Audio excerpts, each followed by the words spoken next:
What's up, guys? Welcome to another episode of Real Estate Podcast, episode 297. I'm here with Griffin. I'm here with Trav. We're plating with Adam.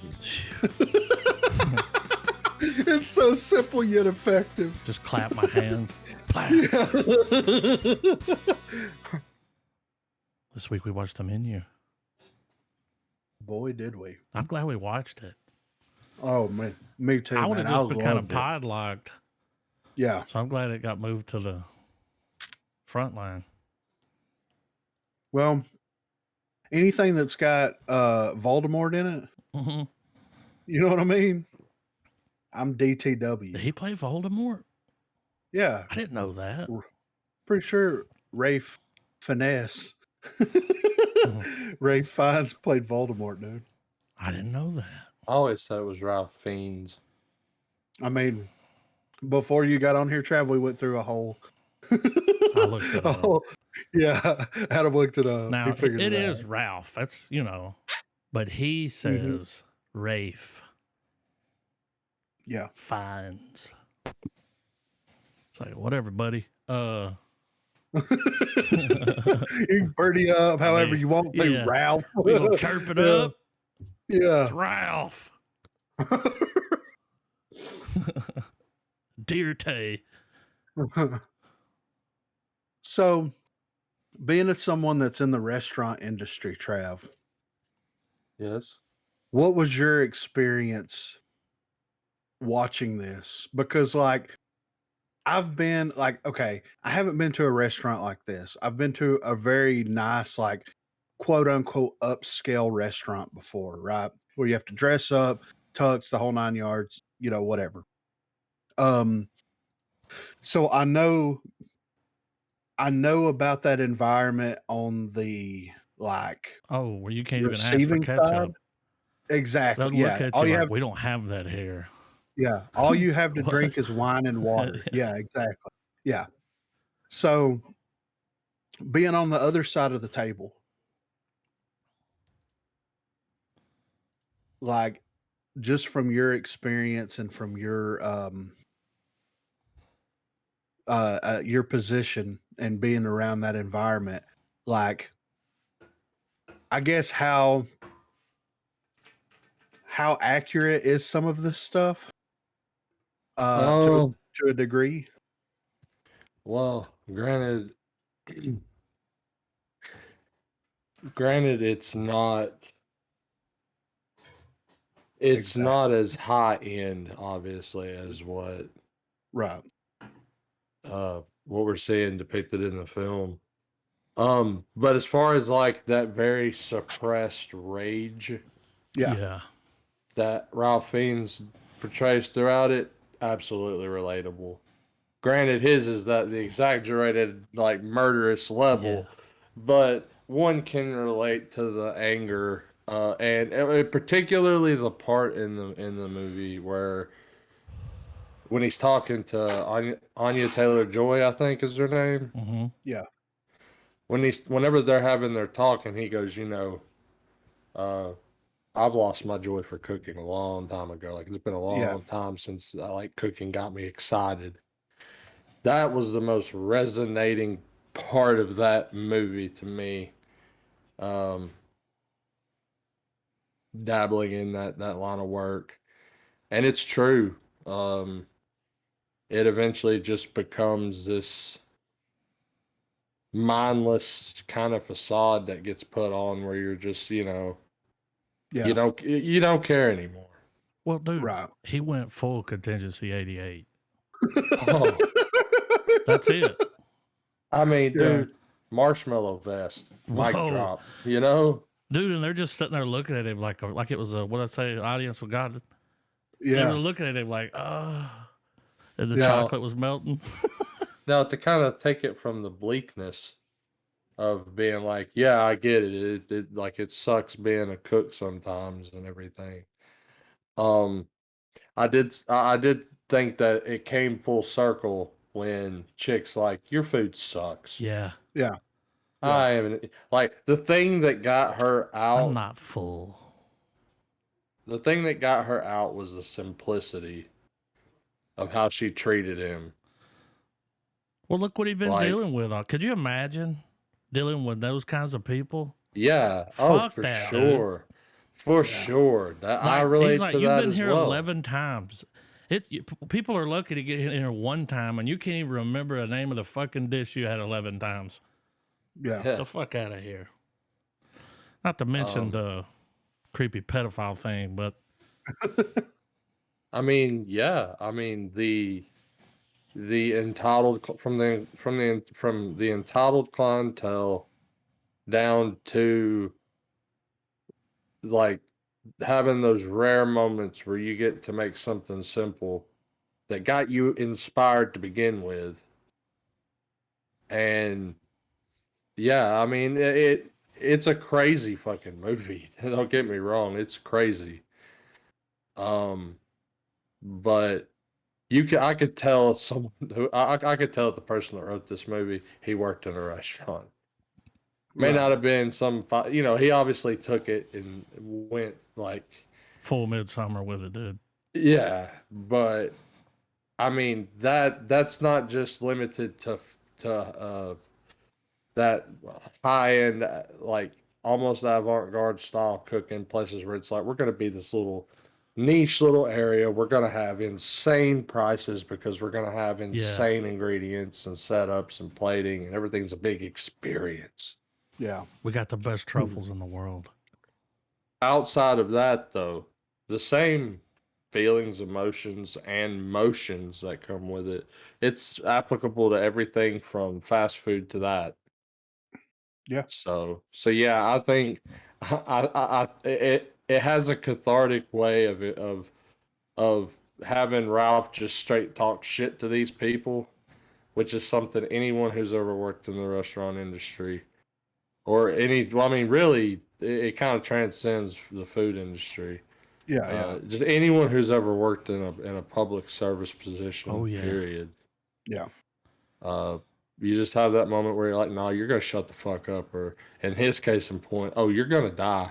Like, Well, dude, that's even the happening. actor, Like, he was like, that checks in the mail. I'm Like, over here like, what the actor do to you? Like, where these guys are stealing money. This guy's been here a bunch. He's a pedophile. This dude's obsessed, and he fucking gives away all your ingredients, and he can't cook for shit. But when he was like, it was my only off day, and I'm a very busy man, and I saw your love that. shit movie. Yeah, he's like, it fucking sucked.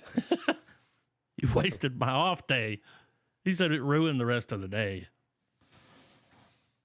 Dr. Sunshine or something? Yeah, Dr. Sunshine. Paging Dr. Sunshine. Yeah. Probably something like not. that. Yeah. It's like, dude, what the fuck? But no, man, like not having worked in the food industry in that way, but like going into anything to where there's passion, you're having fun with it, you're inspired, like you're in it, and then Yeah. it slowly and meticulously eats away at you. And then people. Yeah. That doesn't help. It's like, would you guys say it's almost like an emotional burnout? Yeah, I mean, I would think so, right? Like, I would say an emotional. Well, Because you in can any only put it position, on so you're much. well, you know, and after. you can only sit and try to take in so much stuff into consideration for so long before it just sucks joy right out of you. Yeah. I know it's a movie podcast that we're getting all like, let's talk about deep stuff, but I mean, this movie has it surprisingly had a lot going on with it. Yeah. Without even addressing it in the movie. It's, because like a lot of people are probably gonna watch it and be like, what the fuck? Where'd they get all that shit from? Yeah. But I think that, just like with any movie that deals with a profession, those who have dabbled in that profession are gonna take something a little more than people who aren't. But I think the relatability or the universal core of it, which is that this motherfucker was burnt out. Yeah. He was yeah. tired of the shit, and he was like, all right, I'm just going to fucking kill everyone. Yeah. Well, and it's that thing where like, and I get it too. This is kind of how I related to this. Like, and you guys were there on the ground floor when this was happening. So get a promotion, excited about the promotion, excited about everything that's going to be happening, what I'm going to be able to do, this, that, and the other.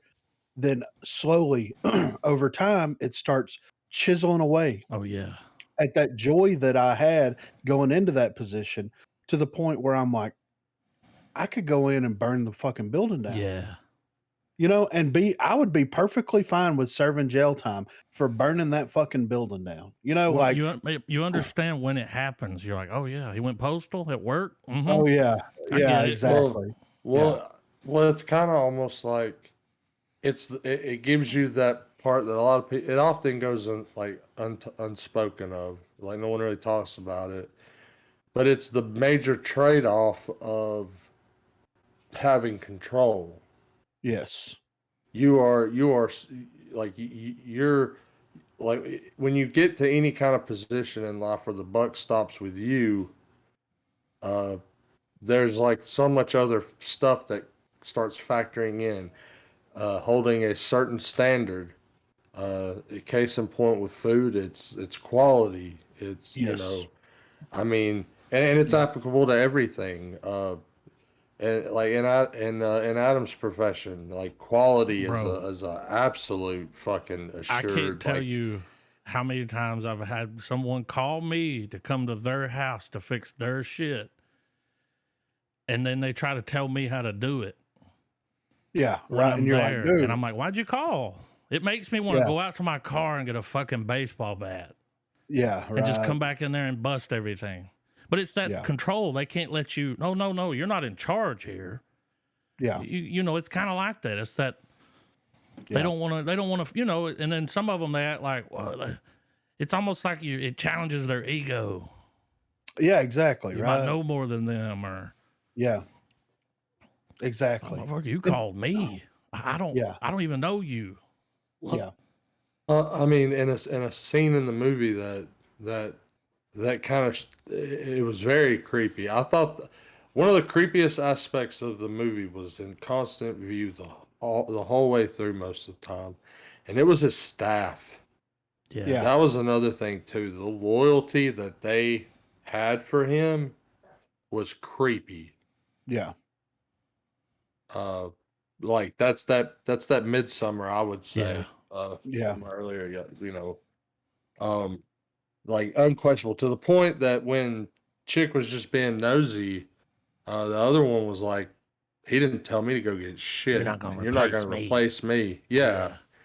As a threat. Yeah. I'm number Down two. to the very down to the point to the point that when it's time for everything to go all Heaven's Gate, like they go out into the dining room and plate the floor. That was cool. Yeah. Yeah. That was really cool. And I loved his speech too. He was Yeah. like, the s'more, the most offensive assault on the Grotesque. palate. Yeah, Yeah. he just that, and then I loved how, like, whenever he would bring stuff out, that give that little small explanation of what the name is and stuff.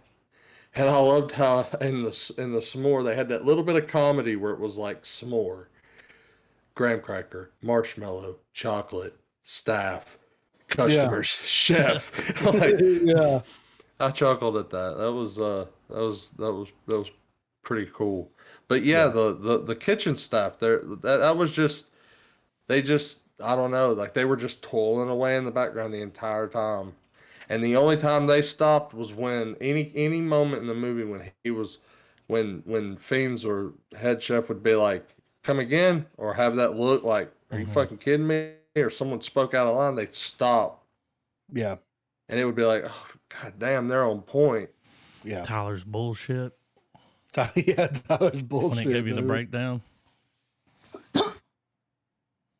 But yeah, that was my biggest thing from my experience watching it, was like, I recognize this. I Yeah. recognize this burnout, this feeling of complete unappreciation, right? Yeah. And like, these people are paying God knows how much money to go to this exclusive dining experience on this island to eat some of the greatest food that's ever been put on a plate. and he's just so over it. Like, he's just so, and most people, when they get to that point, they either do one of a couple of things. And I think that what he did was one of those things. They either go postal, they decide to do a complete career change at that point, or they have a midlife crisis where they quit their job, sell their house, Buy a leave their wife. camper. Yeah, Yeah. Yeah. exactly. They have a complete, like, midlife crisis breakdown, and what he did is not unheard of, and it's not out of the realm of possibility by any stretch of the imagination, but I get it. And, like, him being there and him being chef and then his staff being staff, there were, like, those moments that he had with her where he was just like, "You're not one of them. You're one Yeah. of us." Like, "What do you do for work? How do you feel about it?" Like, those couple of moments that really humanized him as a character. You could really see that, like, Well, he even so much so that it happened in the office, like how it Yes. would happen at a restaurant job, or I mean Yeah. any other kind of job for that matter. But I picked up on that too, because it's almost like the office and the walk-in of a restaurant is where the therapy sessions go down. Yeah.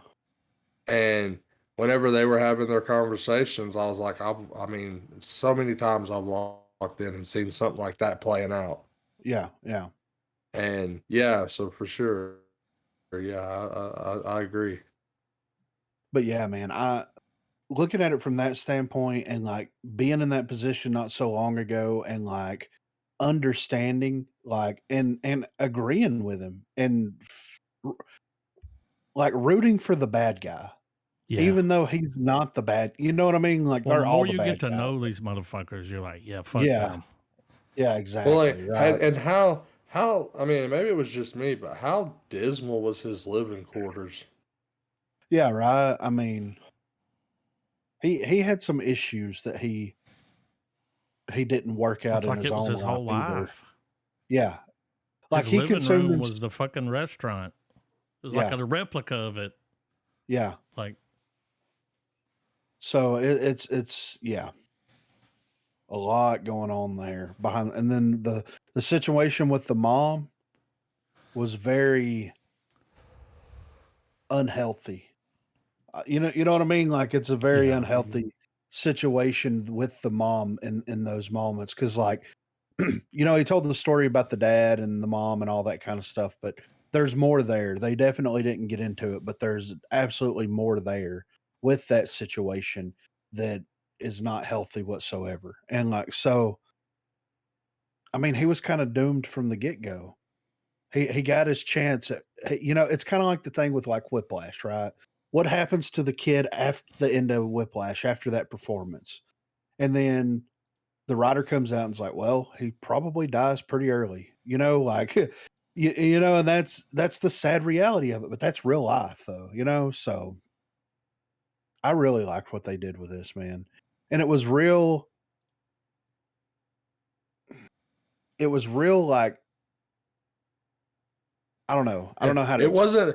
wasn't overboard. No, it Like wasn't extravagant. I wouldn't say I almost wouldn't classify this as a horror film, more No. so as a thriller. Yeah. Um, but it was one of those things because like the deaths in the movie were not gratuitous, No. or just the violence overall wasn't. When it was quick. It was like Yeah. very Tasteful. it was effective. Yes. Like when the guy Yeah. shoots And himself, it's like, okay, Yeah. we're doing that now? Shit got real quick. Yeah. I mean, it was almost like the structure of the movie wa- was there just to keep your attention in a way, because all of the nuances in the writing and the performances is what made the movie what it was. Because I mean, you have all right, a bunch of people. There's a killer. People are dying. They think they can get out of there. They think help's arrived. Help's been in on it the whole time. Like we've seen that formula a million other times, you know. Yeah, for sure. But it's, I mean, to stay in with the theme of the movie, the ingredients of this Yeah. film were perfect though. It's what made it different. Yes. And it made it refreshing too, because you know, we don't get a lot of these high end, like, well, these big budget films, are I would call it big budget drama top thriller movies. We don't get a lot of them. Yeah. Um in a world that's dominated right now by like fantasy, sci-fi, superheroes, like, I mean, equally fun and enjoyable stuff, but you know, nothing I hate to use the term old school, you know? Yeah. But no, I agree 100%, man. It is a very much needed breath of fresh air. And it's amazing that, like, this wasn't put out by A24, right? No. No. So it's amazing that you kind of see that that has broken free in a way to where it's like people are like, oh, I can tell different kinds of stories Hmm. and have these elements of like horror or a thriller or comedy, or I can kind of mix all these elements together as long as the writing is real tight and real good, then everything's fine. And I'm glad that that's happening because like I just like you said, Trav, superhero movies, like big budget, like all that kind of stuff is dominated for so long now. It's very nice to sit down and watch something like this and like, and then after it's over, think about it. You know what I mean? And like apply it to your own life in some way, or at least recognize it for experiences that you've gone through. I don't know what it's like to beat Thanos, but I know what it's like to want to go to work and burn the building down. You know. Yeah, yeah, So it's a core trait that's missing from certain pop culture stuff.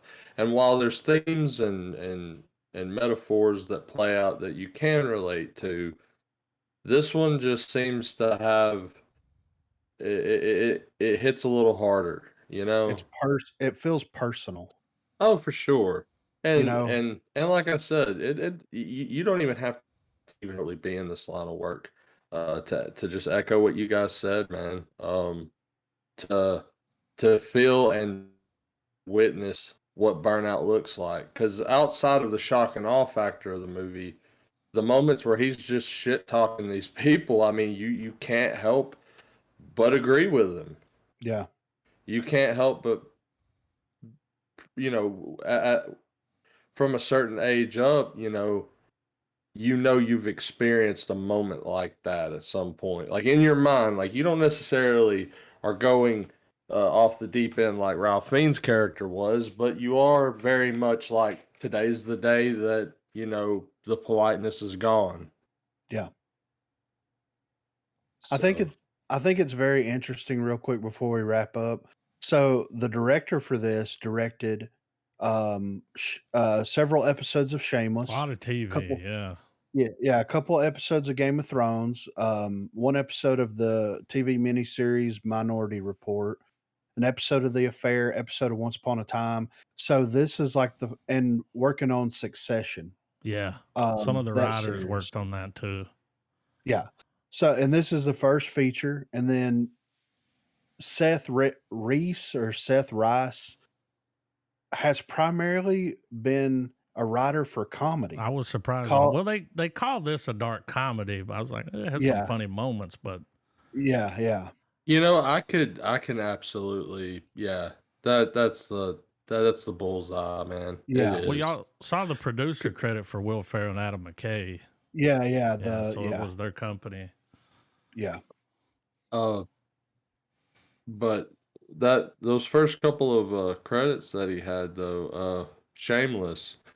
While I haven't watched necessarily all of it, I've watched little bits of both versions, Mhm.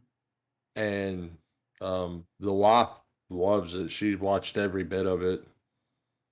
Even the older kids were raving about it and telling me to check it out, and I've seen a little bit here and there. But yeah, like that's, I mean, it's well written. It's very, I mean, it seems good. Right. So yeah, man. I'm glad that they got their first feature and they knocked it absolutely out of the park, man. Yeah.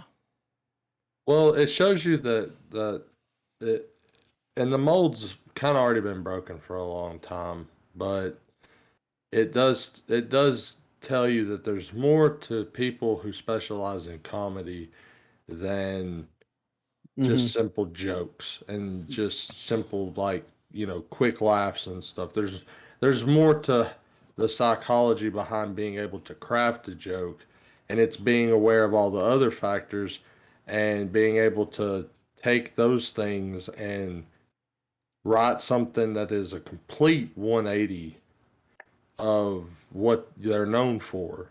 Yeah. In the case of Jordan Peele, well, you see Key and Yeah. Peele, there's great skits going on in it, and then you go watch his films, and while there's a tinge of comedy there that he's known for, uh, very great, serious, director. Yeah. Oh yeah. Love it, man. I wasn't expecting J God to show up in it either. I'm giving it a full star.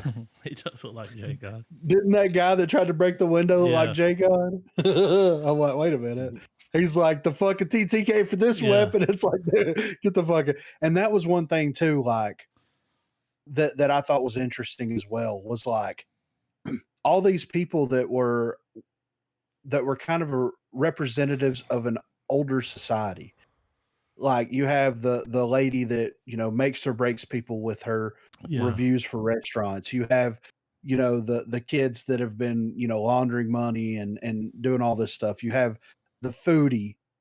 You have you have the couple that are on tough times and there's some weirdness going on there. But they didn't really introduce the idea of like quote unquote technology or anybody that makes a living in or with technology. If that, you know what I'm saying? Mhm. So it's like the people that are being the representatives are all old school. They're all from an older breed. They're all, they're businessmen. They're just food fans in general. They're Well, they're critics. they're they're detached from reality. Oh yeah. Yeah. And she wasn't. That's why he saw it in her. He's like, Yeah. "Oh, you're normal Yeah. compared to these folks. Yeah. You've been treated like shit before." Yeah. Like when that Welcome. one dude Welcome. told her, he's like, "You're being a child. Sit down. Yeah. I never should have brought you here."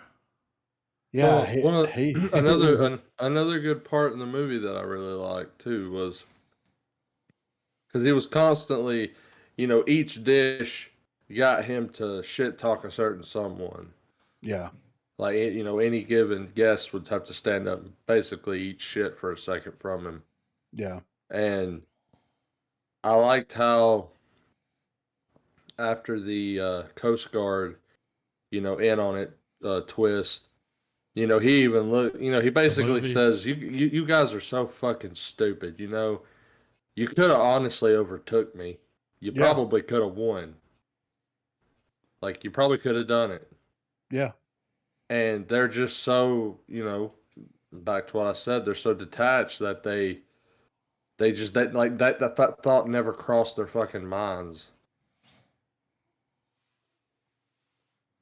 Because mean, you have everyone's seen a movie at some point where like it even kind of, I even took it as a nod wink to the viewer where it's like, those movies where like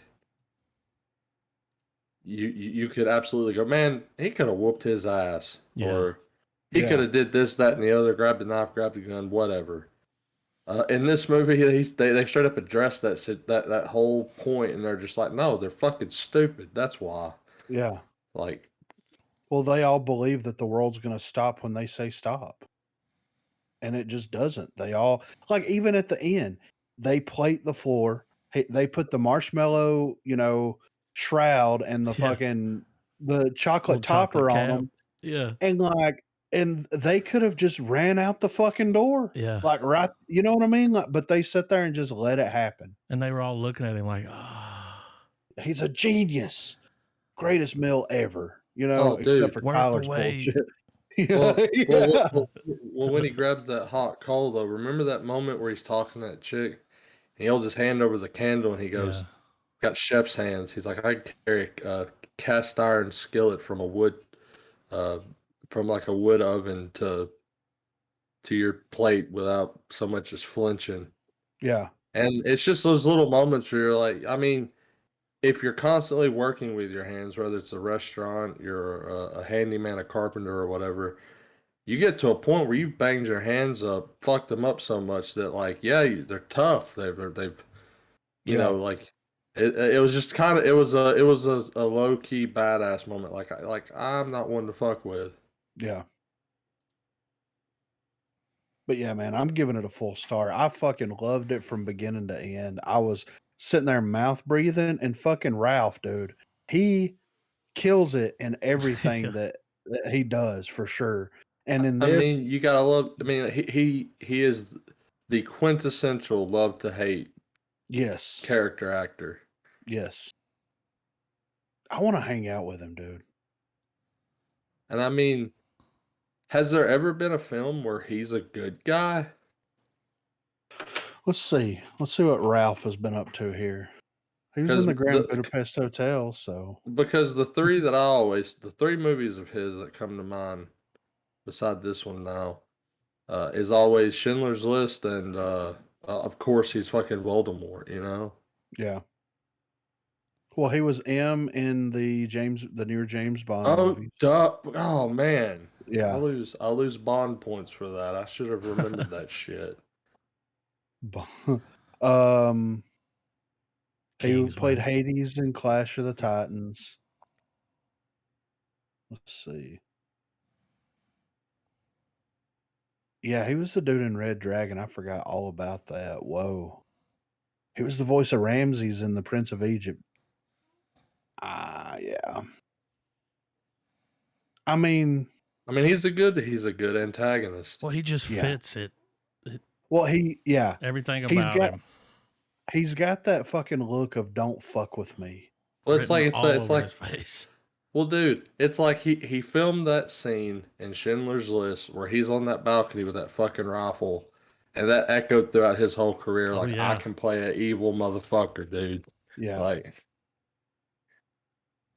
His name is Rafe Nathaniel Twizzleton Mm. Wackham Fines. Well, at least he shortened it. Yeah. He was born in 1962. He's English, Irish, and Scottish. We might be related. I feel like he would probably make a really good journalist character in a movie, or like an old school private eye. Like the damsel comes in, what's in a name? Yeah.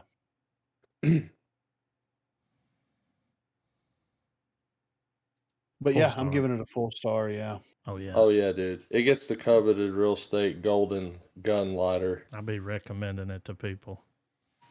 Oh yeah.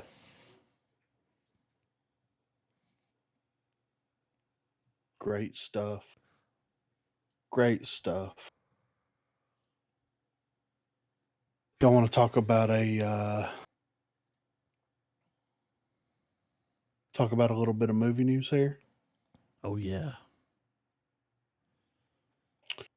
All right, first up we have so there's been some VFX drama that's happened over Uh-oh. the past little bit, especially during like the pandemic and things like that, about Disney not being very kind to their Running that visual shit like effects a artists. sweatshop. Yeah, It's like they've stretched them thin a little bit. yeah. So it says here that after VFX artists in charge of Marvel Studios movies pointed out bad labor codes by the company last year, members from all over the world are ready to get together and form their own Hollywood union to prevent these conflicts from continuing. A recent report from Vulture revealed that the International Alliance of Theatrical Stage Workers associated with VFX artists examined their payment rate, working conditions, and long term sustainability. According to Ben Spite, an organizer of the Animation Guild and advocate for VFX unionization, the result of the study was scandalous, overwhelming.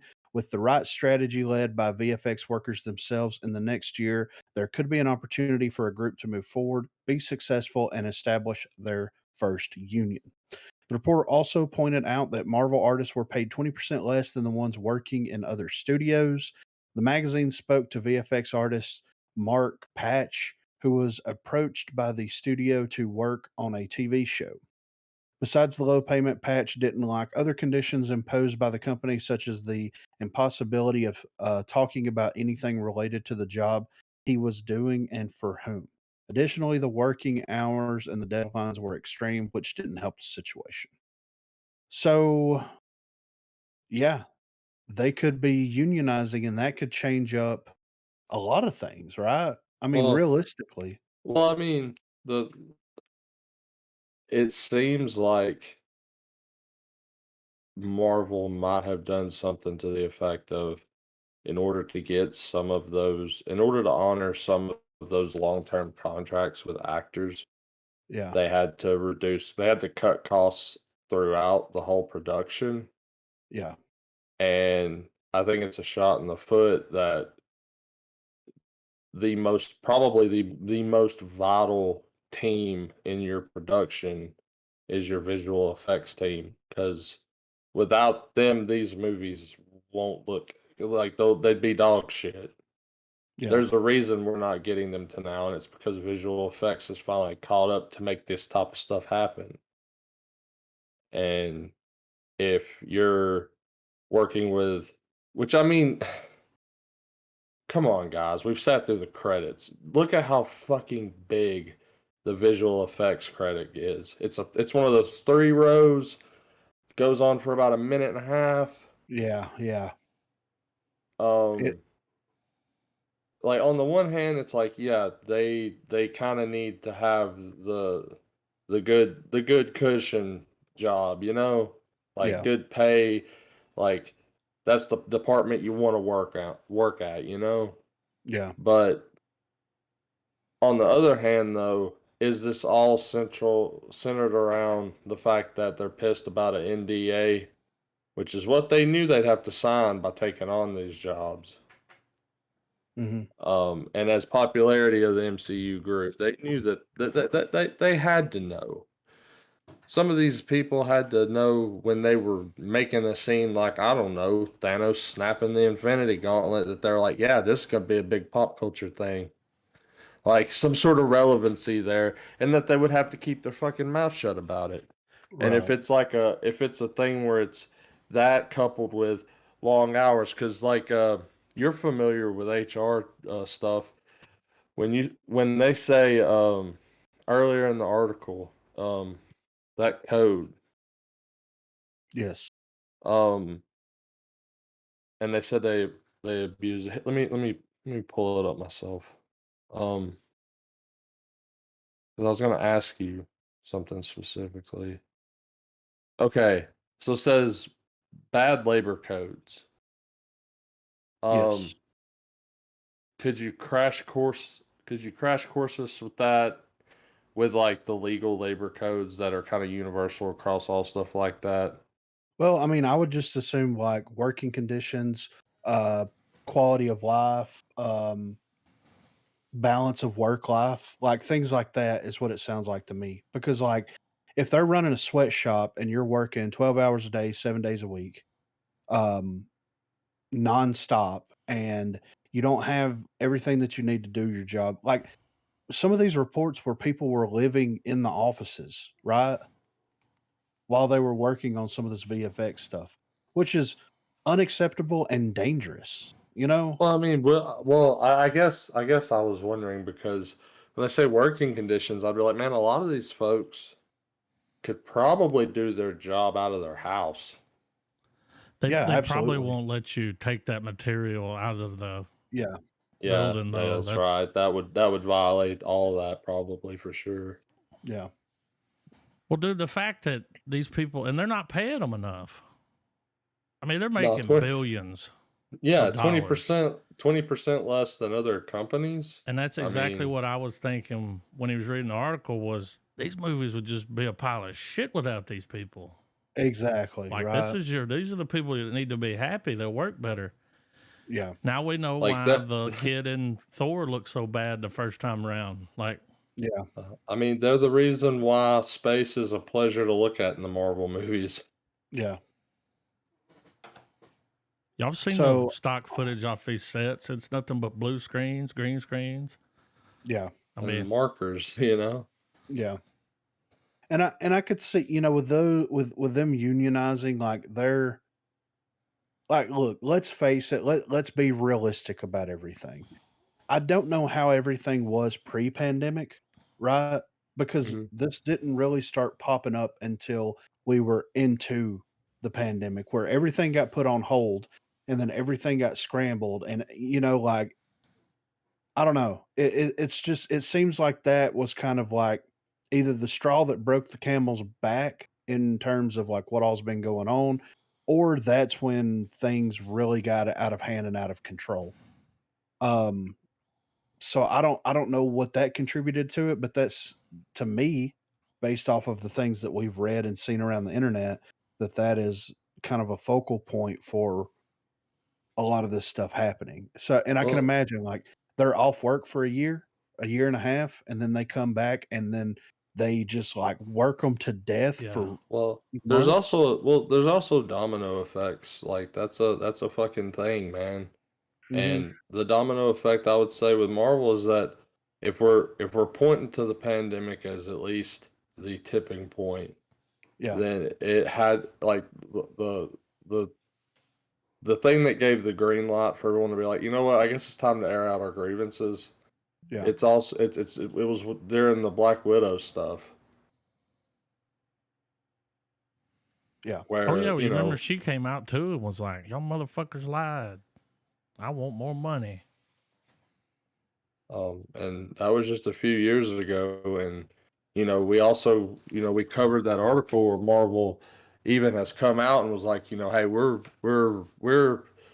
doing away with long-term contracts now. Like we're going to work on a project by project basis, other than honoring the Fox contracts that have to be either renewed or fulfilled or whatever. right. So it's just one more piece to a larger behind the scenes puzzle at how Marvel operates. Yeah, for And it sure. sucks because it doesn't look that good, to be honest. Yeah, 20% less. that's crazy, dude. That's And you got the insane. highest grossing films. Yes, Billions. I don't even want to think about how much money they've grossed in the past 12 years. Like Jesus. Enough to pay these people what they're worth. And Exactly. and I feel like with if the unionization comes through, I feel like two possible outcomes is going to be obviously better quality films, Hmm. because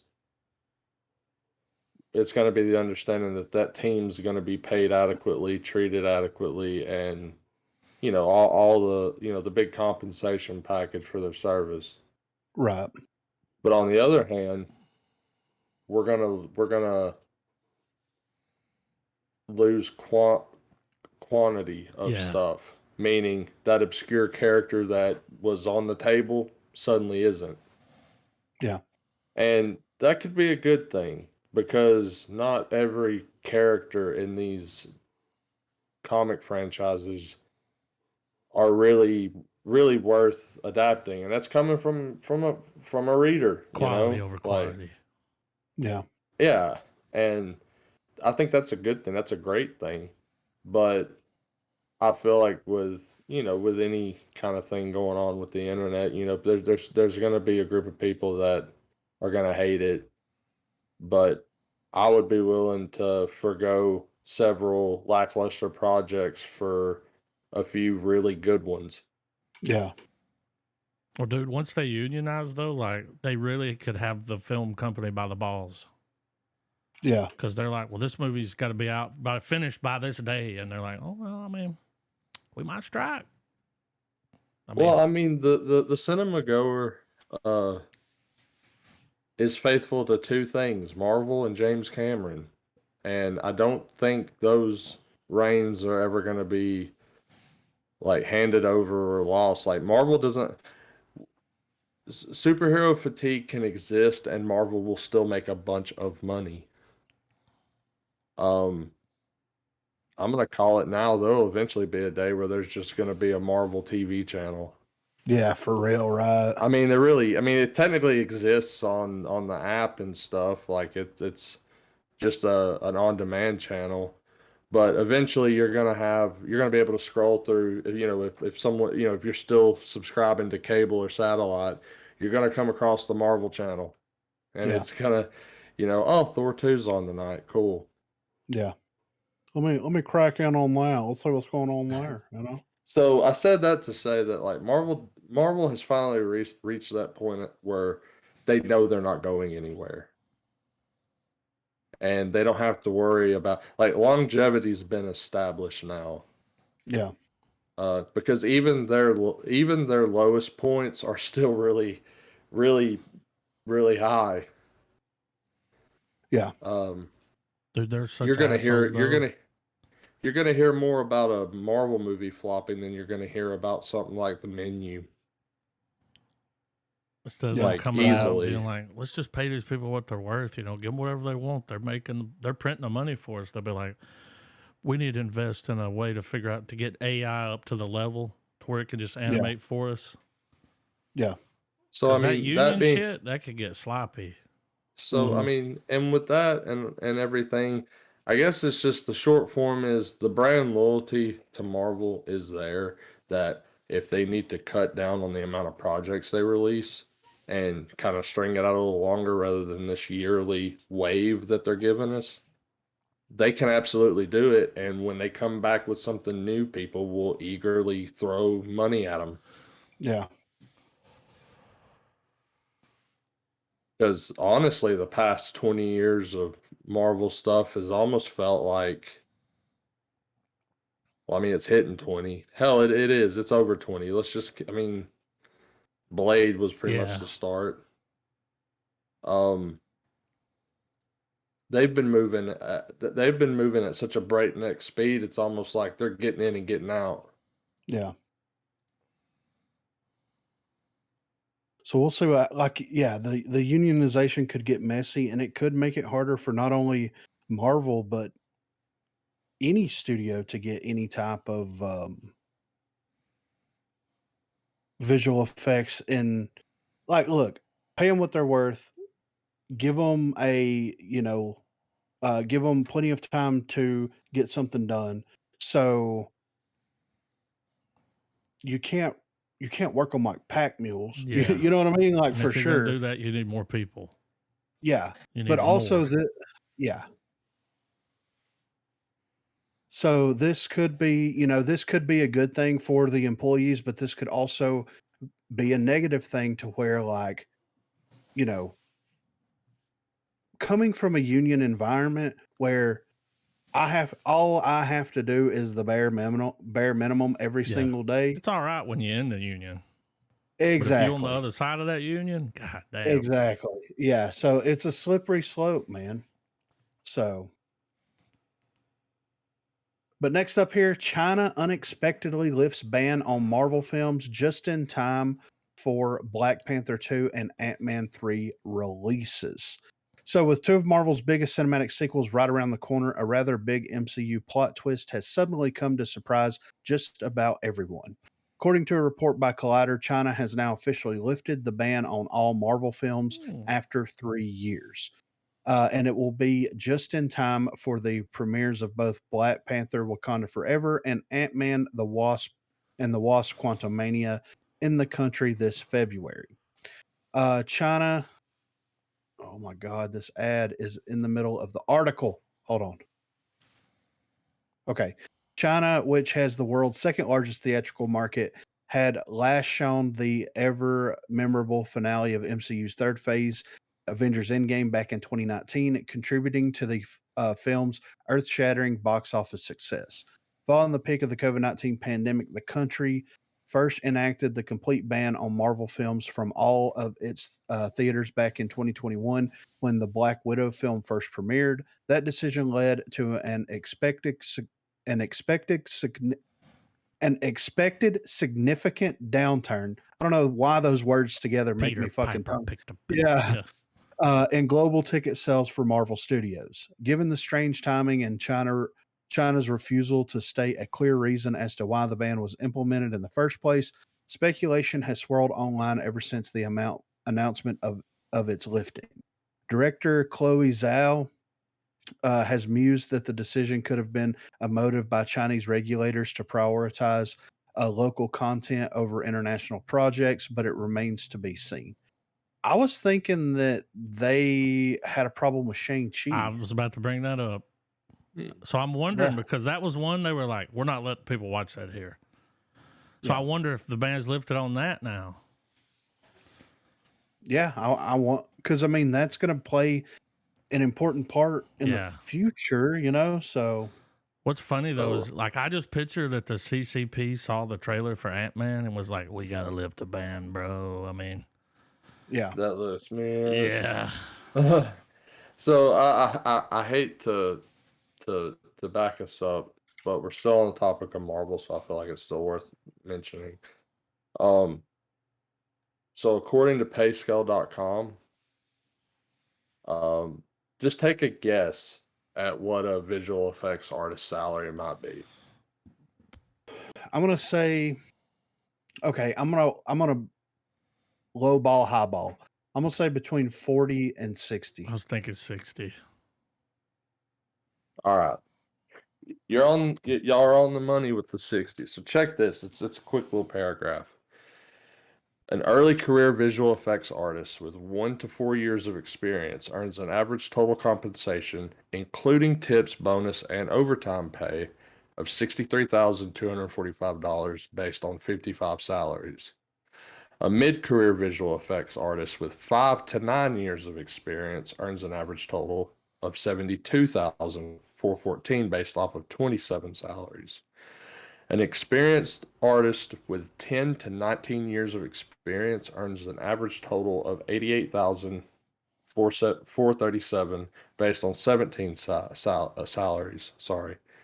In their late career, 20 years and higher, employees earn an average total of $97,500. I mean, Well, if they were paying them less, that tells me that it wasn't people with a lot of experience because they're Yeah. not going to stick around. It's like, bitch, I got 12 years into this. I'm So fast. so I'm Yeah. wondering how that translates with Marvel. Because I think this is just generalized as just a average visual effects artist salary. So this isn't specific to Marvel. But if it's 20% less, Yeah. Yeah. That's rough. ow. Yeah. That's rough. But this they put this ban. So like Shang-Chi didn't come out. They put it out right before Black Widow, right? Mm-hmm. So you've got Black Widow, Shang-Chi, Spider-Man, and Doctor Strange, right? Those are the four movies that wasn't released Yeah. theatrically there, right? Well, we're also talking at this time, there was no going to the theater. in Yeah, China. exactly, right? Yeah. So here's my question. If it wasn't the Shang-Chi thing and they're fine with it, are they going to re-release those movies theatrically in China? Well, I don't think so because I believe they're still having It's lockdown pretty bad measures over there happen. right now. Okay. So what I think the ban lift's done is it's probably allowed Disney to have their Disney, like, it's content to keep people indoors. Yeah. Yeah, that's true. I didn't even think about that, about them being under strict lockdown still. Like, Still, you know, yeah, I live in my own little bubble, you know, Um, like, I so think, I mean, I don't know if this is accurate, but I think there's like 7 different strands of the thing over there. Yeah. I'm not stating that as fact, but I'm They said they're pretty losing something sure. like 5,000 people a day. Jesus Christ. So man. many that they said they're not going to report the numbers anymore. They're just not going to report them. But yeah, I think that's what the ban probably is it's an attempt to have content for those that are still at home and Right. in those larger populated areas that are dealing with lockdown measures. Yeah.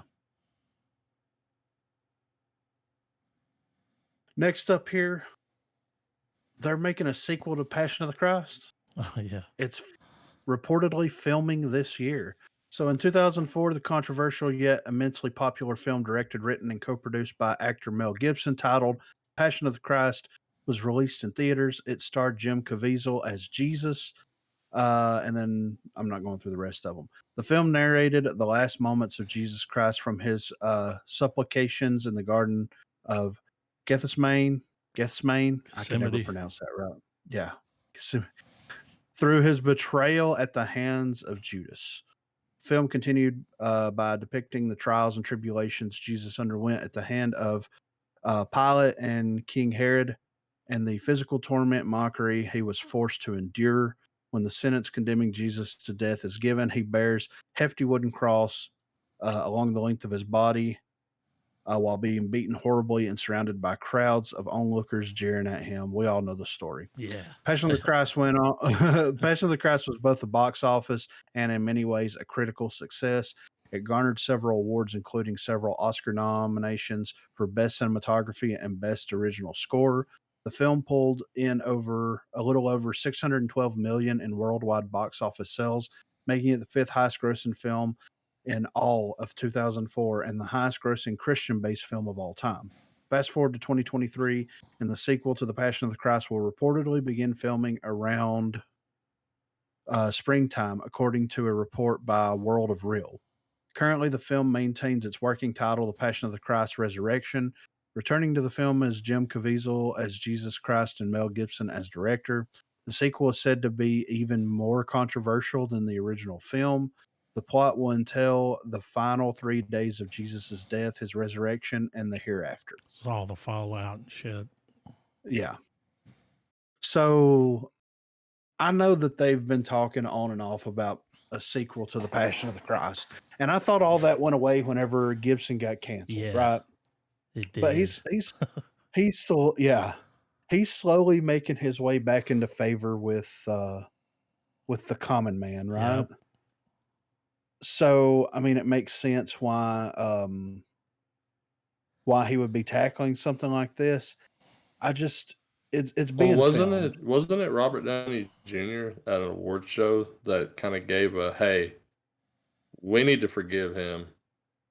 I think so, right? Yeah, I I think think so. yeah. I'm not 100% sure, but I'm pretty sure there's a clip somewhere where Downey is accepting something and he's like, "Hey, I'm gonna take the mic for a second." Yeah. So if I mean, they're filming it. Sounds like it's going to happen unless there's a huge, protest or something crazy like that happens. So I'm interested to see. Like it's been 20 Well, years almost, right? yeah, and here's the thing. I went and watched this. I went and watched The Passion of the Christ in theaters.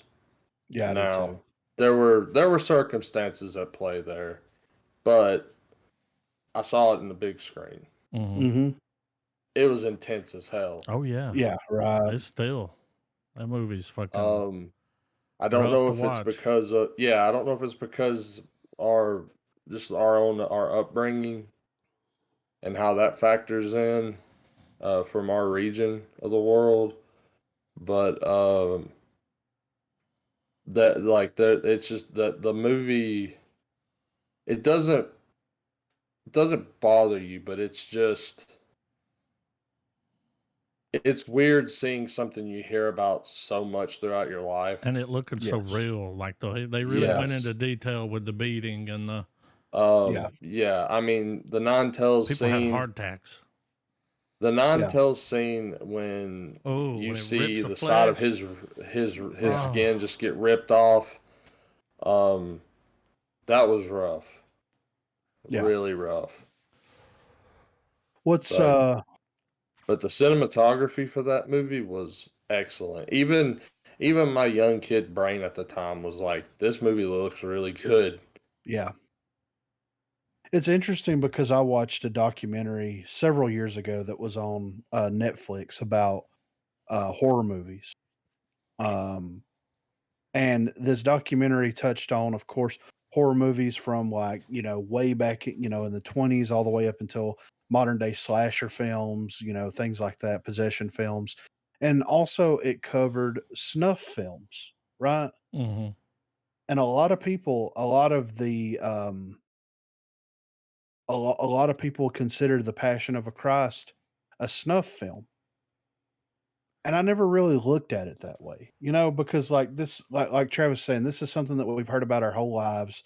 It's kind of been beat into our heads and ingrained in our DNA almost, because of where we live and everything. And I went to the movies, I watched it. It was hard to watch. I think I've watched it once, maybe twice. I may have watched it one time, after the theater experience, but I have no interest in going back and watching it. no, it's rough, dude. Yeah. And I've never considered it. I've never looked at it and thought like this is a snuff film. Like you're watching someone that is being beaten to death, then nailed to a piece of wood, and then stabbed once he gets hmm nailed to the wood Because he's and not just hangs suffocating there and enough. yeah, and just hangs there and Terrible. dies. Yeah, yeah. Oh yeah. So, and it's very interesting. I can't remember the name of that documentary, but it really does kind of give you a different outlook on, you know, it being portrayed as a snuff film and how that kind of changes up your experience watching it. Because whenever I watch it, I'm like, oh, this is about Jesus and the trials and tribulations of the last days. And people are like, no, it's a snuff film. You see someone get beat to death and then hung from wood, and it's like, yeah, you're right. You're Yeah. right. Like at the end of the day, you're right. So it's You know very what I interesting. think's funny about this is like, Hollywood's kind of had that thing where they're kind of just kind of Yeah. anti Yeah. religion, but Mhm. they're willing to double dip on this. Yeah. Right. It made 612 million. Make a In sequel. 2004. Yeah. We need another one. Yeah. Oh, I mean, I remember in 2004, there was the week that that movie dropped, the radio, TV, it's all you heard It about. was all the rage. Yeah. Yeah. Yeah. So next up here, Glenn Howerton. It's Always Sunny. Would love to join the MCU Fantastic Four reboot. So Glenn wants to play. He wants to be in the Fantastic Four film as Reed Richards. Now, until we get official confirmation, we've talked about a lot of these rumors, but sometimes it's hard to separate someone from whenever you see them playing the same Oh character for yeah. so long. I don't know if I'm gonna be able, like, if they legitimately cast him. I think that he would do a great job. Sure. Well, you're not gonna see Mr. Fantastic. You're gonna see Glenn Howerton Yeah. playing Mr. Fantastic. Yeah. And all those, like, because there was a running thing that he was a serial killer. Yeah. And it's always so like me, like, Well, it's like, I think another example too, um, is Benedict Cumberbatch. As much as I enjoy Doctor Strange, when I yeah, see it, I'm like, it's Benedict. It's Sherlock playing a superhero. yeah. No, Um, I get it. I mean, the performance is good. It's nothing on that, but like it's just like what you said. Um, it's almost the reverse of when a character should or when an actor should own a role. Yeah, right. Yeah. He would So I definitely thought, be cheaper Yeah, oh yeah, and some of the But for other. sure. I know this sounds weird, but he kind of looks like the guy from the original Fantastic Four movies. Yeah, he does, right? Um, Not that there's anything wrong with that, but I feel like that's worth pointing out, though. If they Yeah. ever make a G4 movie, he's playing Kevin Pereira. I think he could pull it off. Yeah, for sure. Right? Attack of the movie. Yeah. So Oh last up man. here. Oh, Uh, go s- ahead.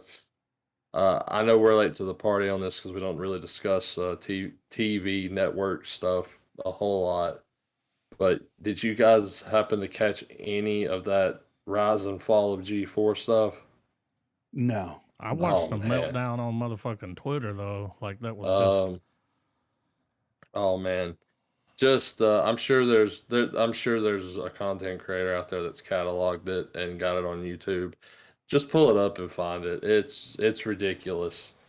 Like it No, was and this is like current G4, right? Like, yeah, like within the past like couple of years. yeah.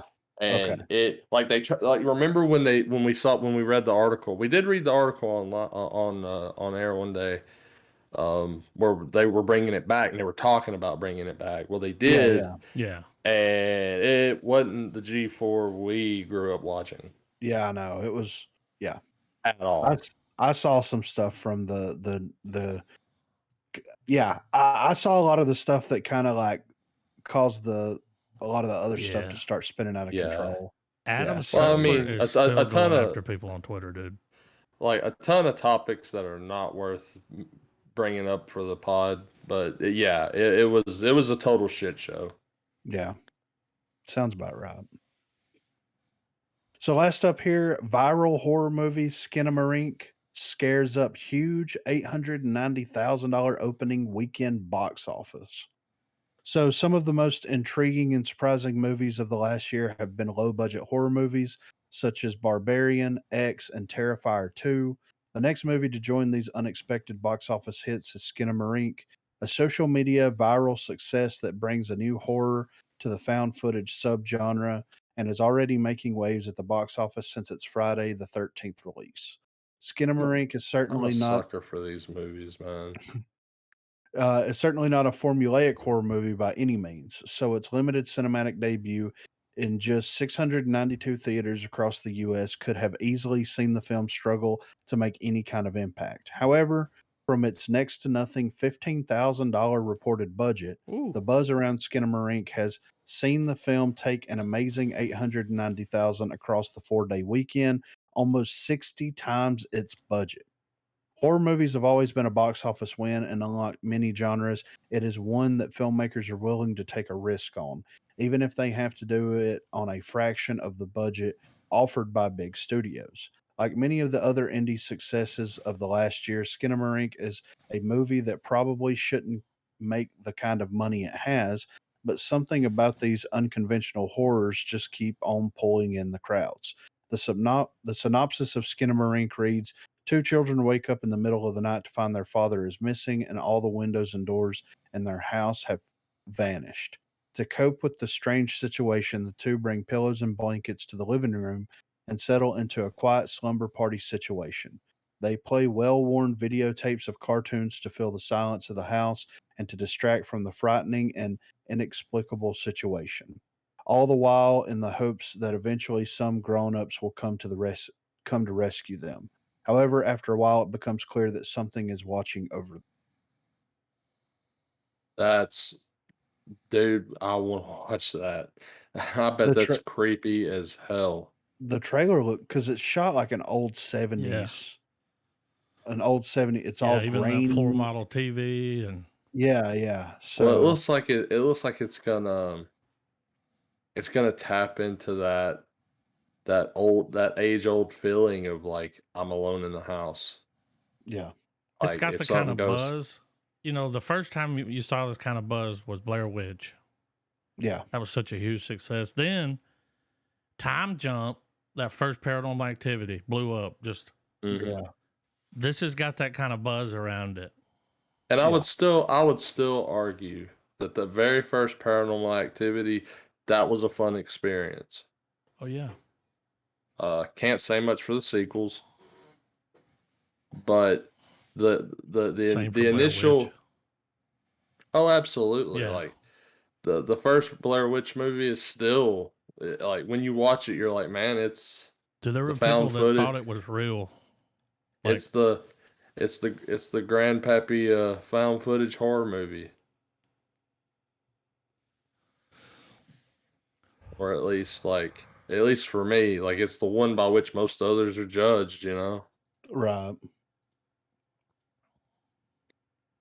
Yeah, I want to check that out though, man, oh because the yeah, trailer looked Um, so interesting. can we pod lock it? oh Oh, yeah. for sure. Yeah. I'm not watching it alone, Trav, or I might get possessed. I mean, I mean, we can't. I mean, I'll exercise the demon, but it's gonna be fucking crazy, Griffin. Like, Please document it. I mean, you're gonna be throwing up on Marina. Like, Adam's gonna be trying to close a window that's just got a really strong breeze going, and it's fucking with him. Like, I'm gonna be throwing holy water, like not at you, but like behind you, chanting weird shit. You're fucking hovering. Vomit's still happening. Marina hasn't wisened up and moved yet. She's still getting puked on. Like, it's fucking, it's madness. Zeno will bring me back. She'll bring me back. But yeah, that's all I saw today. I mean, of course, there's a lot of speculation on the Ant-Man trailer, but of course, nothing's been officially confirmed yet. And you know, that's about the extent of it right now. So we're still waiting on some news from HQ over at WB to figure out what's going on over there, what their I'm hoping. They've been release kind of slate's quiet, gonna hadn't they? be. I'm Yeah. hoping, I'm thinking we should be getting a trailer for Dune Part 2 soon. Yeah, it comes out later this year, right? Yeah, so I'm hoping. Well, which we've got the Super Bowl coming up, so I mean, Yeah. we will. Trailers are Yeah. on the way. There'll be another Yeah. Ant-Man bit. The Yeah. Super I Bowl, almost, for you sure. know, I almost Don't want want to to see no more. leave. Yeah, I want to Yeah. leave it with what we just got because that was good enough. Oh yeah. What's crazy too is if they're showing all that, there's way more. Yeah. Yeah, that's the anticipation, man, and yeah, it's it's. I saw an article somewhere. I meant to actually drop it where they had interviewed Was the it the writer. showrunners? Yeah, and They they were were like, it's talking on the about how level of Civil War. well that too. Yeah, they said Yeah. that like how Kang's seriousness is the perfect balance to Paul Rudd's comedy because the Ant-Man movies are like we've brought up they're the funnier of the Marvel movies Yeah. and it's it, one of the most light-hearted characters of the roster is the one that we're going to get introduced to the next big threat. Yeah. So, yeah, it was interesting enough. I'm excited about these trailers. Specifically this first one, because this kind of came out of nowhere. I think it's based on the original. Yeah, It's like yeah. a remake of the D silent, of course. Yeah. But I think that's where they're going with it. I've watched that original where he's dragging the coffin around. Yeah. If there's no coffin in this movie, looks like it's going to be it's In a the trash with series. everything else. 10 episodes. Hell yeah, dude. I don't know if I would have gone. Yeah. People love Yellowstone. Let's capitalize on this. Is that a doll? Yeah, I think a doll's in here. Let's peep it. Yeah, let's go. All right, 3, 2, 1, play. Oh.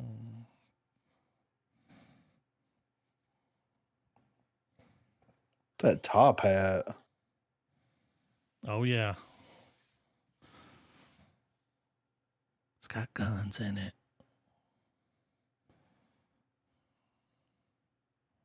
Is that ain't Viggo Mortensen, is it? Maybe. Can't get a good look at him.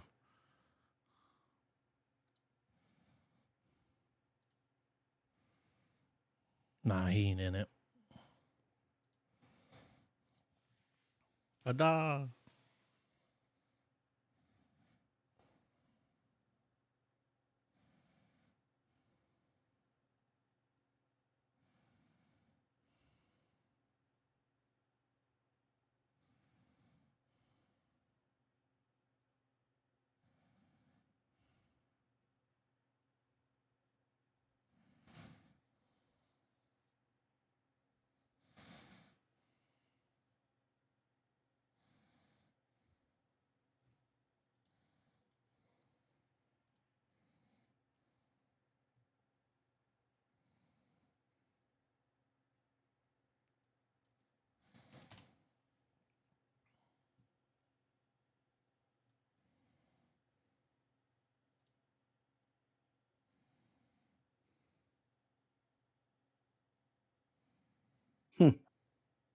It don't look bad. Am I the only one that thought that that looked way better than it needed to be? Yeah. Like it looked pretty good, man.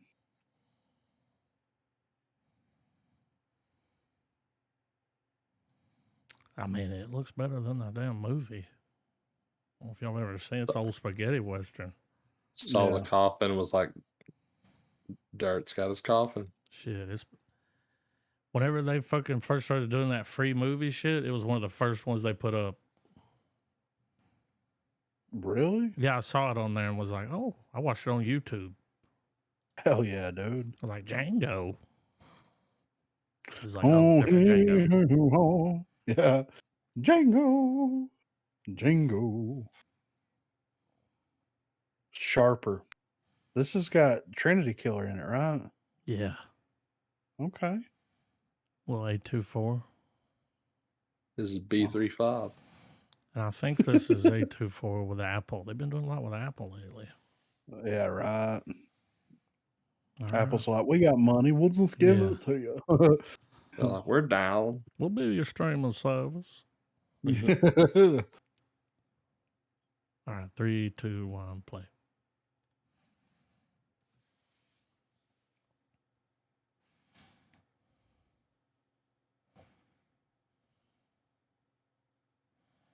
Oh, that's old. What's his name there? Yeah.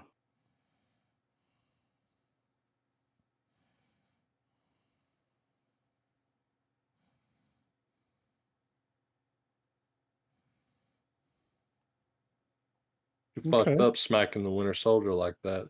It's like Nuck if you buck.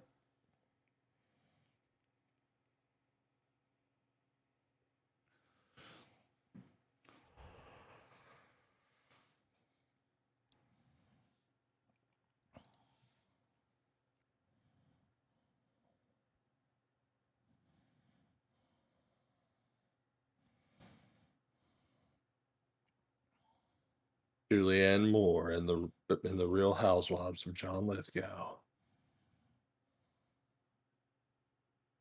I'm ripping him off.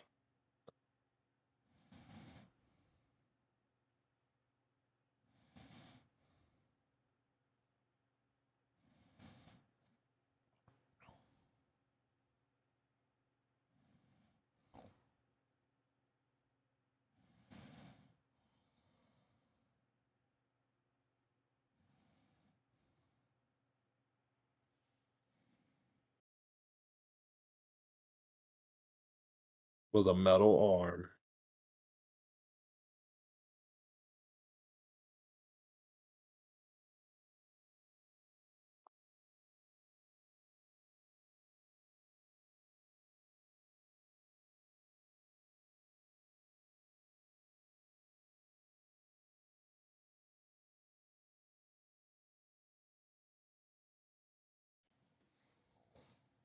Greed, the movie.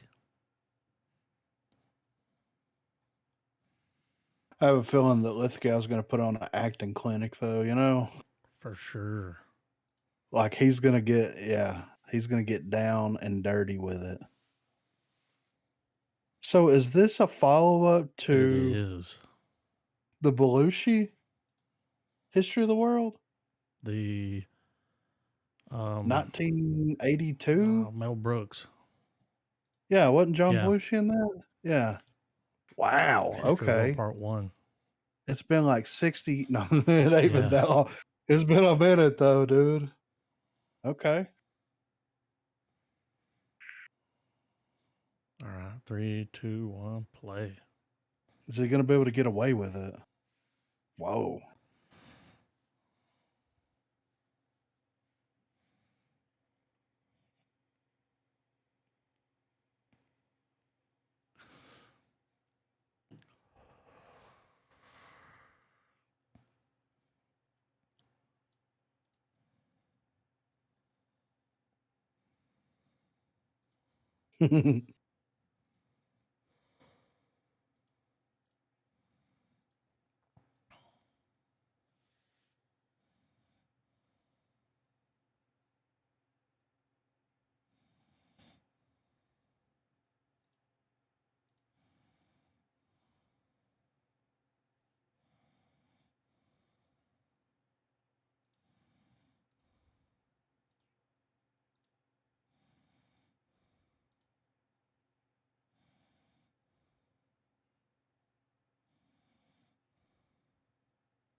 Netfish.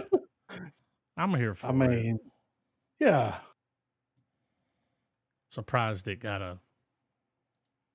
Got the green Some of the light. younger crew there had to be like, what we should do? It's a great idea. Well, it seems to me like that trailer proved one thing, is considering all the people it used, all the faces. When Mel Brooks calls, you answer. Oh, yeah. Yeah. Right. But he did Spaceballs. Spaceballs. Spaceballs, the toilet paper. Spaceballs, the cereal. So we got some Liam Neeson. He's going to Some venture off Liam. into another character, Marlowe. Okay. I want to be into some stand-up comedy.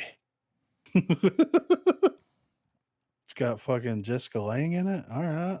Let's peep it. 3, 2, 1, play. Who'd they take now? It's like taking it's in the 30s. Yeah. Oh, it looks cool.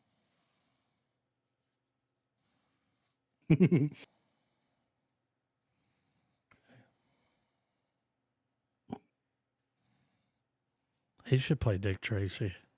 Yeah.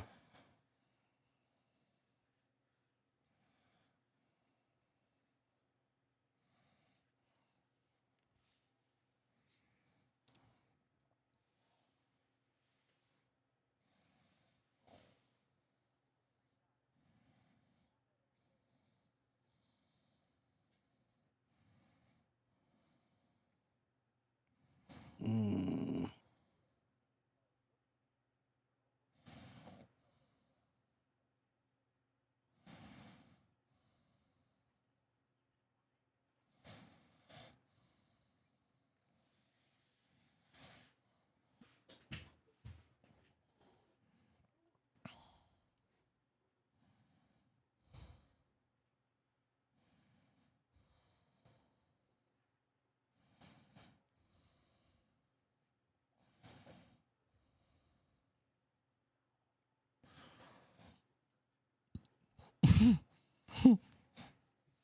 The police won't touch you.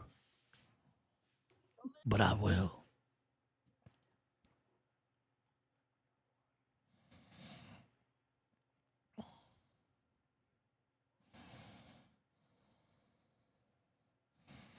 Liam Neeson is Marlowe.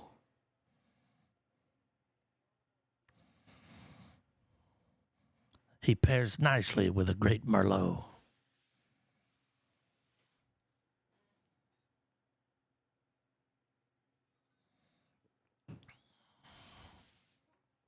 I mean, I'm not gonna lie, dude. I'm a sucker for stuff like that. So I feel like after you after you watch that, you go eat Subway and talk Oh, about it. it's a remake. Marvel, 1969.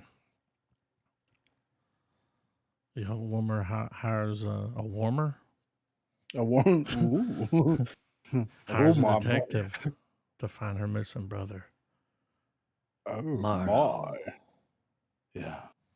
James Garner played him. The police can't touch you, but I can. Had Carol O'Connor in it. He always playing a cop. Yeah, I'm for it, dude. I'm a sucker for movies like that. So, you know, So is KGF. this our Molly? It's our Polly. It's got 10 million views. Jesus. Okay. I mean, dude. Just a little over 1 million for every month it's been out. Just a little million. I'm ready, man. All right, 3, 2, 1, play. Mm-hmm. I noticed Stories written in blood. the voiceover in here is like distorted in some spots.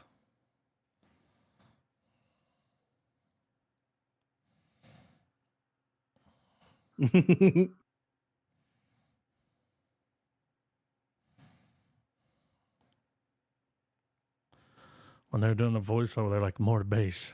Turn the bass up.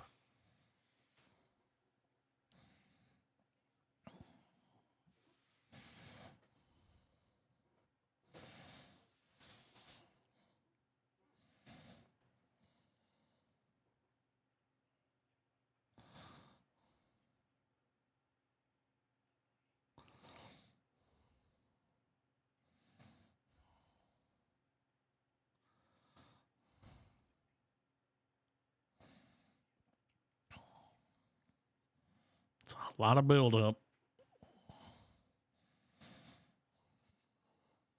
Is there going to be a dance number?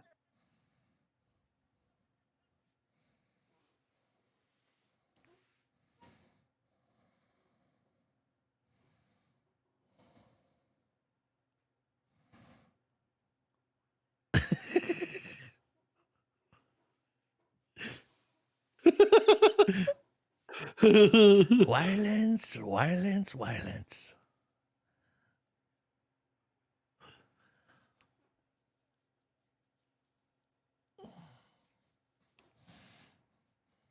Movies should just It's be like the called violence, you know? it's like the Fast and the Furious, dude.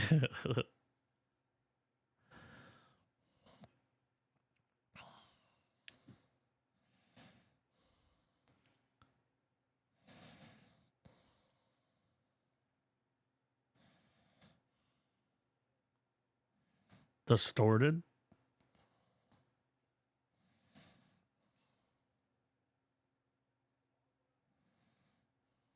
Violence, violence, violence.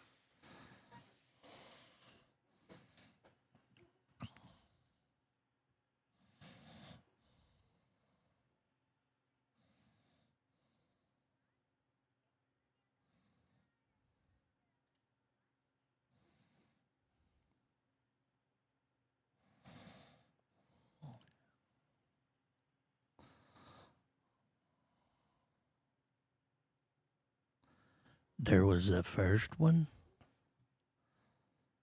Violence, violence, violence. It's so epic, dude. Like Everything that. they make. I'm Yeah. for it though. That You like was violence? intense, guys.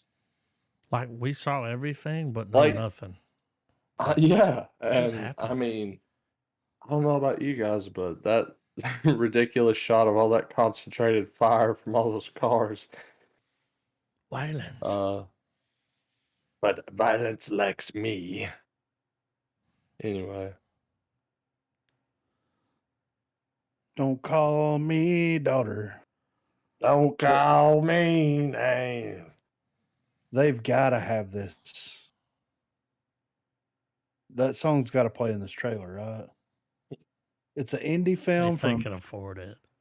I mean, I'll recut it with it if it's not in there. I want that dude to finish that song now going, Griffin 256, please subscribe. We'll recut it later, you know? I mean, dun-dun-dun-dun-dun. I'm shreddy. All right, 3, 2, 1, play. Violence.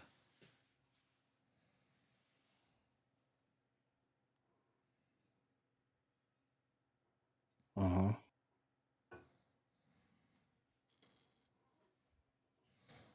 You're lying. I'm chained to a block, motherfucker, you know? Is that fucking Casper? Okay. Casper Van Dien?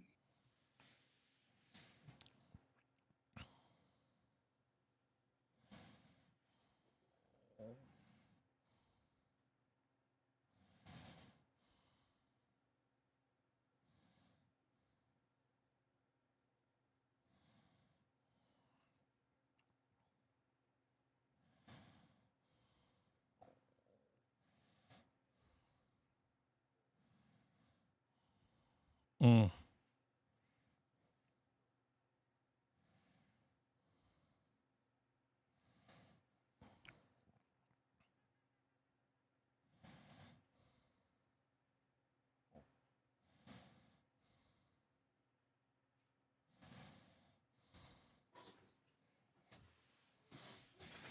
Don't call me daughter.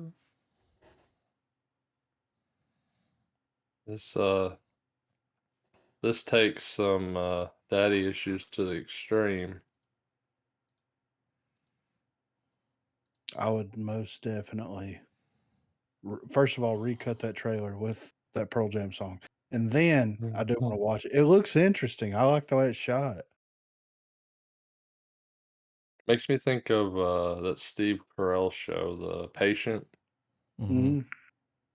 Kind of has like that type of lighting and like shot setup and everything. Legions. And the millions and millions. Anyway, All right. Did I read my comment? Yeah. All right, 3, 2, 1, play. Mm-hmm.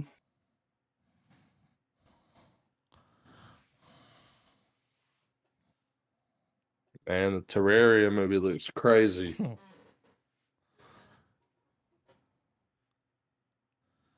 He's like, shit's about to get real green inferno up in here.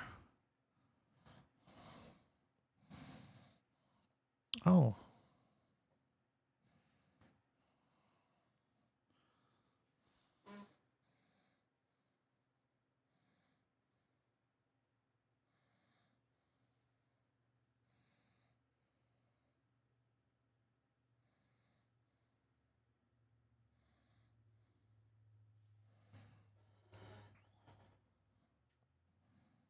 Hmm.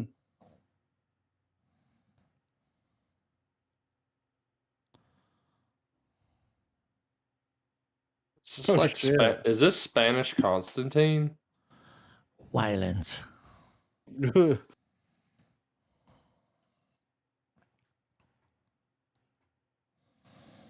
Mm-mm.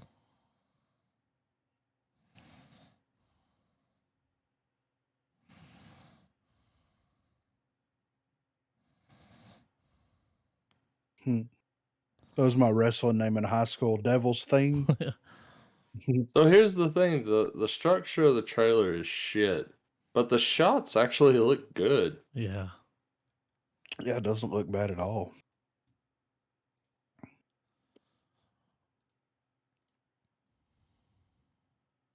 This dropped today. Yeah, I Wow. saw it on IGN because there's like, Mandalorian season 3 on IGN, and I was like, wait a minute. I haven't even seen this, so Yeah, I haven't watched it. I'm because I saw it uploaded to one of those like trailer channels, and I was like, "Is this a fucking recut or is this some concept shit?" Yeah. That's why I pulled it from the Star Wars UK. March the 1st. Let's I'm see excited. what Pedro's up to. Yeah. I just want to Pedro. watch some movies. Mhm. All right. Mhm. 3, 2, 1, play.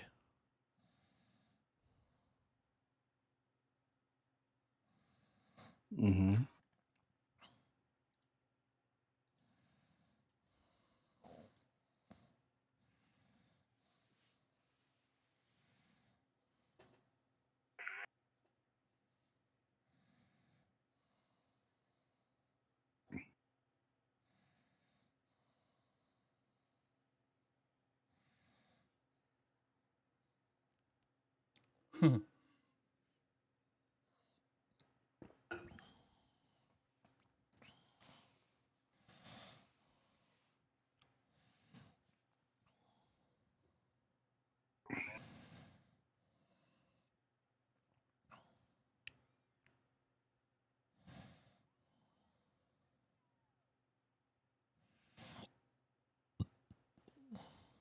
He's like, "No, really. In this direction, this is the way."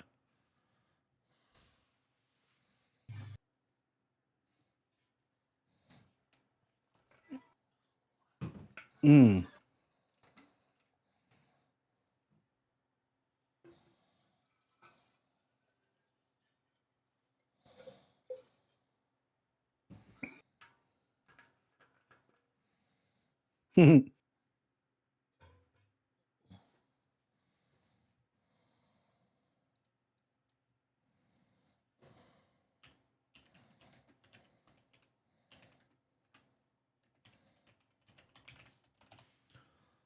Man, I can't wait. I I'm mean, ready to. someone get this show a back brace because it's fucking carrying Star Wars.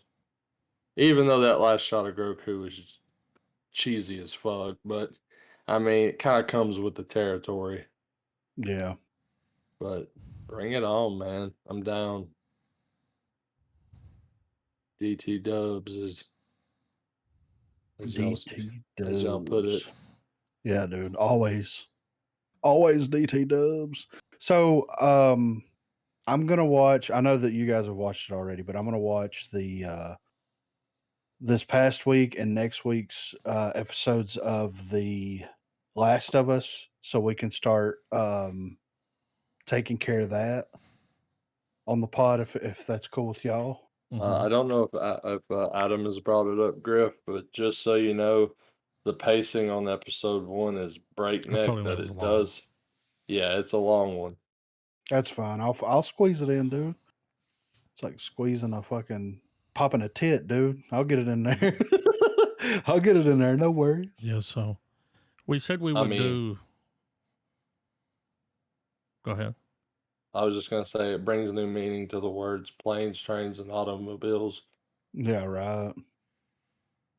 We have to come up with something for next week. We're doing Black Panther on the 31st.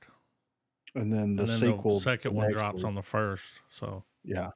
So we need another one between now and then. So Bullet Train is Yeah. still a thing. Yep, I haven't watched that yet. Yeah. Yeah, I've been waiting for you guys to want to watch Let's it. do it.